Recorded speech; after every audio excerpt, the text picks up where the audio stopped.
ঘাড়ের সমস্যা থেকে মাথা ব্যথা, এটা কি হতে পারে? তিনটে নার্ভ আছে যেগুলো ঘাড়ের পেছন থেকে আমাদের মাথার পেছনে নার্ভ সাপ্লাই করে। Greater occipital nerve, lesser occipital nerve এবং থার্ড অক্সিপিটাল নার্ভ। অনেক সময় এই নার্ভগুলোর উপরে চাপ পড়লে বা ঘাড়ের এই ছোটো ছোটো জয়েন্টের সমস্যার কারণে এই নার্ভগুলো থেকে মাথা ব্যথা হতে পারে। একেই বলে সার্ভাইকোজেনিক হেডেক।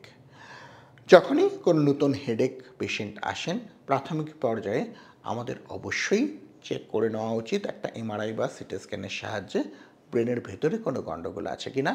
এর পরবর্তীতে সাধারণত আমরা ডায়াগনস্টিক নার্ভ ব্লক এবং এরপরে থেরাপিউটিক নার্ভ ব্লকের সাহায্যে এই ধরনের পেশেন্টদের সুস্থ করতে পারি।